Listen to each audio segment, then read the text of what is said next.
Welcome into another edition of Mean Streets here on our FTN YouTube page. Chris Meaney, MLB Dream here with you. As you can see from clicking the thumbnail, we are previewing the Toronto Bluebirds. That's right. It's the Blue Jays here today. Dream and Meaney here with you. If you're looking for an FTN fantasy baseball draft guide, well, we got you covered over at ftnfantasy.com. Led by our very own Vlad Sedler. We have rankings, projections, tools. We have reliever strategy, draft strategy, from high stakes to head to head with your buddies in a shallow league.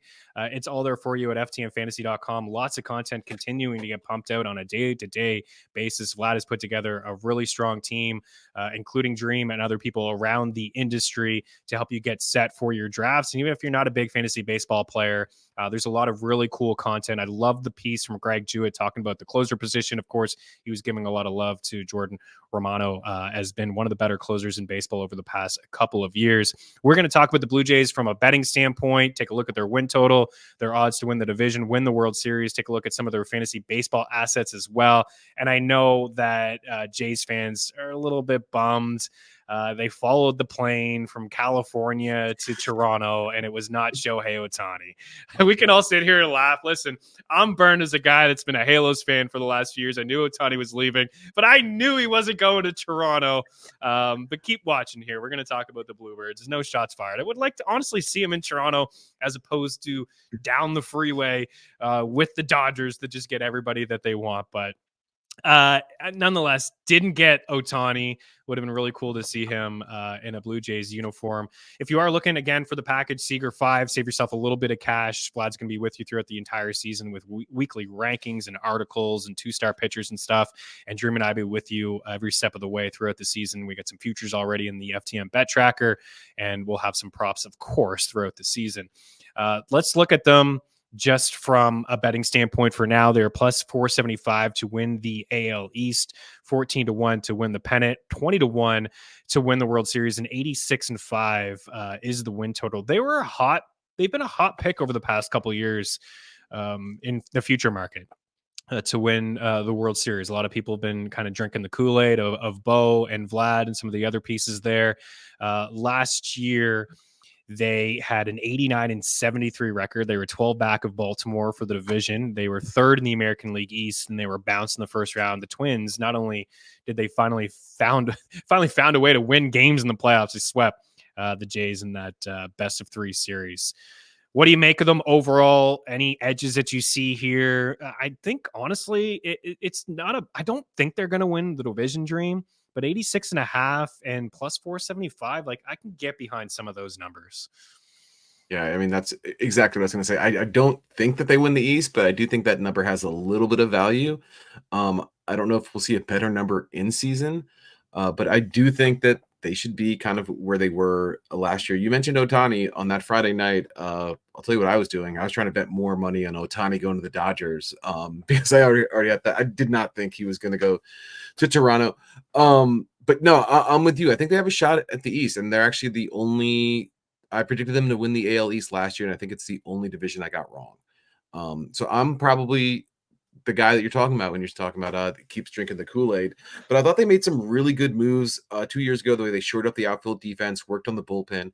Really, I'm curious, and we probably won't know the answer to this for a couple more years. I'm wondering if the shift in dimensions that they made at the stadium actually hurt them more than it helped, because they said it was going to increase a lot of their home run production from guys that already hit the ball, fly balls in that direction, and it kind of was the opposite. Like, we saw a lot of their home run numbers dip, and I think they might have shot themselves in the foot there with their reconfiguring of their stadium. But I kind of like them again this year. I think we agree there. Yeah, and I think that's a pretty good call in terms of the homers. I mean, Vlad in particular, last year, it took him, I feel like, forever to hit his first home run at the Rogers Center. I think he only hit 10 home runs last season at home. Yeah, he 10 home runs at home and a 238 average at home. Just kind of weird when you've looked at the Jays and at home what their numbers had been like in the previous 3 or 4 seasons. One of the hottest offenses in baseball over that time. A team that could hit lefties, hit righties. I know they don't have a lot of lefty bats in their lineup again, but they still have a lot of guys that certainly can hit. Interested to see, if somebody else that was really, really close to the team uh, would back that point up that Judas made. I know that they're putting cup holders in the 100 section. I heard that in Toronto, so fans get excited. Again, not to pile on the Ohtani thing, but he was playing them. I mean, I all those reports about he was interested in the Jays and get to this number, and maybe the Dodgers re-upping. I really fully believe that was a plan. Everybody was keeping an eye on a sushi restaurant Kikuchi was renting out in Toronto. It was nuts here north of the border. There was a lot of talk. Dude, the wild thing for is Jays Nation. The Angels had a better shot of getting Ohtani than the Blue Jays. Yeah. And that's not a hot take. That's a fact, because also some of the Angels beat reporters after the fact were reporting what the Japanese media was saying. And they're like, dude, Toronto was never in consideration. Like, he was always staying on the West Coast. And we saw a lot of the international players end up on the West Coast again this offseason too. Yeah. And even after, I didn't know this, and like, he went back, reports suggested that he went back to LA and said, listen, this is the number. Are you guys going to match this? Like, man, and that actually shocked me. I'm like, whoa, wait, like there was still an outside chance that maybe he would have gone back, but good for him. He's not there. Anyways, back to some of these assets here. I mean, start with Kevin Gausman. You're very familiar with him, but man, did his game ever take off when he left Baltimore? He's been one of the most consistent pitchers over the past couple of years. 10K per nine in each of the last 5 seasons. Doesn't really walk anybody. 2.68, pretty high for him last year. But this is a guy that's got a lot of control, a lot of command. 3.16 ERA, hasn't been above 3.62 since 2019. Second in strikeouts last year, 237, and 3rd year in a row. With 200 punch outs. I think he's a decent bet to maybe lead the league in strikeouts. Something would need to happen to Strider, because that guy's just a strikeout machine, but he did check in just behind him. As you see here, he's pick number 30 on average. This is from NFBC high stakes leagues. We're recording in mid-Feb. This is the past 2 weeks in terms of data. He's roughly like pitcher 4 or 5 off the board. I typically like to get offense early and often, so I have no problem with him. Maybe is like pick number, I don't know, your first pitcher, of course, would potentially be in the 3rd round for you if you're just playing in a shallower, like 12-team league. But in high stakes, he's going to go, maybe in the 2nd round. Vlad Guerrero Jr., man, Jays fans seem to just be complaining about this guy. He's the cover boy of MLB The Show. There's no curse like Madden. He's going to be fine. But only 26 homers last season, 32 in 2022, 48 in 2021. 264 average last season. He had 274 in 2022. He had 311 in 2021. Jays fans say all he does is hit into double plays. I don't know, man. Maybe expectations are too high, but I think he's a hell of a player. He seems to be on a lot of fade lists for people. Again, he's going right around Gausman there as pick 31 on average. Some of it, like, he's always been a high ground ball guy, Dream, like 48% for his career, 46 and 52 the last couple of seasons, 35% fly ball rate last year, 33% for his career. I don't know if he's going to start swinging for fences or if he's going to change his swing a little bit to hit more homers, but the 290 ISO in 2021 and just the 179 last year, and we just alluded to some of the numbers there at home. Him and Bichette, I think, are fine targets. I think the guy here that I would fade is maybe Springer. I'd like him overall as a player, but he's 34 years old now, 154 games last year, the most since 2016, the most ever. He's had some injury issues. 2020 last season, but a 258 average, lowest of his career since his rookie campaign, 147 ISO, lowest of his career as well by far. And the stolen bases likely a career high because everybody was stealing bases last year, but he is going to hit atop the lineup. If he can stay healthy, the Jays are going to score some runs. When you look here at their lineup, just looking at their bats, do you agree? Like Vlad, Bo, Springer, like these guys, especially Bo and Vlad are good targets for people. Like they're still going to have good campaigns.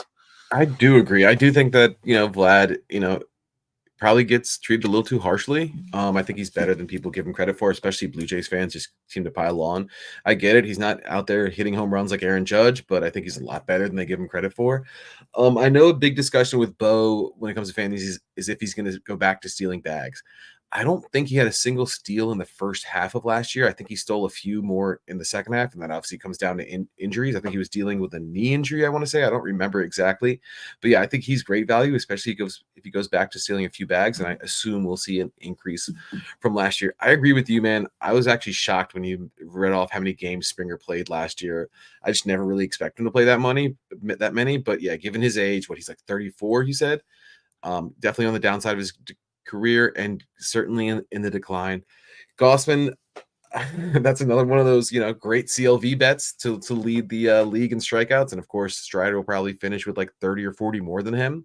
But yeah, no, I'm a big Goss guy. And even when he was with Baltimore, it's a little tough when teams, we saw a little bit of last year when they start spitting on his splitter and just sitting fastball, him being a 2-pitch guy, it looks kind of, it's ugly to see him struggle. But yeah, he's still elite even with the big drop off in the swinging strike percentage, and he's an ace to anchor that rotation.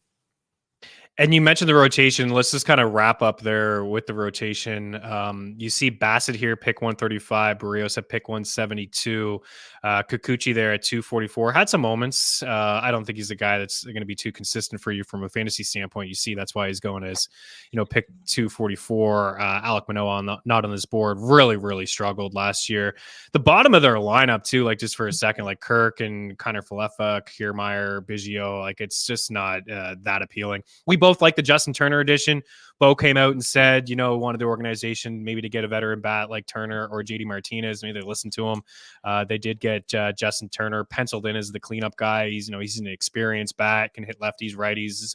I think he's a good addition for them and not going to cost you a whole lot in fantasy and could be in a situation to drive in a lot of runs for this offense. But as for Bassett and Barrios, I feel like you and I were picking on Jose maybe a couple years ago in some of his numbers.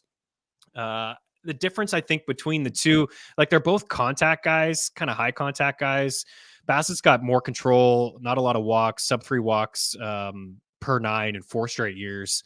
He had the 3.60 ERA, but an xFIP at 4.2. 8K per 9 over the last years. Like, it's not exciting. It's like, I think he's just a better real life pitcher than a fantasy arm. 3.49 ERA for his career, like roughly 1,000 innings, like 930-ish. Again, the 80% contact rate. And then there's Barrios, 3.63 ERA last year, nice bounce back, 5.23 in 2022 of 4.01 xFIP, but 8 and 7K per 9 last 2 years. Contact rate is also high. Do you have a preference between the two? These guys going to be on, they can't really be on your radar for props, right? Unless there's this super low number in terms of strikeouts. Right. I think I might have targeted Bassett a couple times when his opened up right super spots. low. Right. But you're ultimately right. They're both better real life pitchers than fantasy guys. And I think we both realized, because when Barrios first came in the league, I thought he was going to be rookie of the year and probably be an ace given his pedigree and what we saw in the minor leagues. Just kind of never really lived up to that. And then we saw him dominate in that last postseason start before being pulled super early. So I do really like the Blue Jays rotation. Kikuchi's a guy that had a great year. He's another guy that I was kind of waiting for to finally put it together. I finally quit on him, and the Blue Jays are like, hey, we kind of figured it out with this guy. And you mentioned Manoah, like they could do a lot worse for your 5th starter, right? And we've seen him. I know everyone's in the best shape of their lives at this point in the spring, but he does look like he's shed a lot of weight, and he's a guy that I'm definitely rooting for. I really like the Blue Jays rotation as well as their bullpen. I think it'll be the strength of their team. Nice. Yeah, you're spot on about Manoah. I mean, he's not that bad. And maybe he's not as good as a couple years ago, but I don't think he's that bad of what we saw last year. And I know there was some things that was going on in his life as well. So maybe he can figure that out. Expectations are not going to be high. Hey, just be the 4, be the 5 inside this rotation. And who knows, man, maybe he will be able to figure things out. And if he does, then the Jays are going to compete.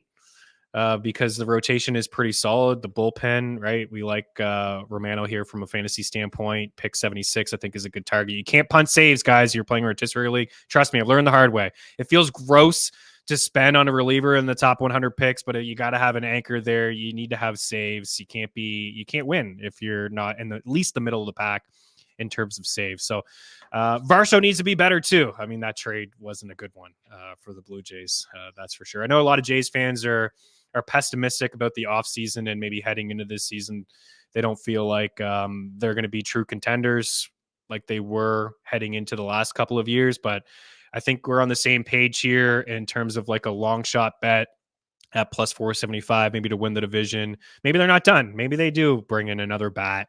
Maybe they bring back Chapman. Again, we're recording here in February. It's all very possible.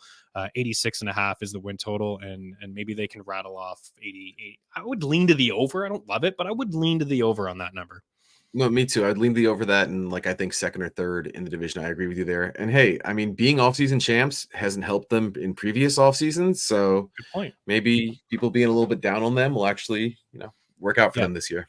It doesn't always work out when you win the offseason. More times than not, it doesn't result into a World Series. I mean, the Rangers had success this past year, but they spent the previous year. Right. A lot of people were like, oh, here come the Rangers. And they were disappointing 2 years ago. And then this past year, they were great. I mean, Simeon was much better and Seager and some breakout candidates and the bullpen. But another day, we will talk about the Texas Rangers. Appreciate you guys taking the time to hang out. Good luck to the Blue Jays fans out there. FTNbets.com/pricing. FTN wins for the promo code for you. And again, that baseball package, Seager 5, the promo code for you. Any questions, hit us up. MLB Dream and Chris Meaney here with you guys. And we'll talk to you soon. Thanks for taking the time to hang out. Cheers.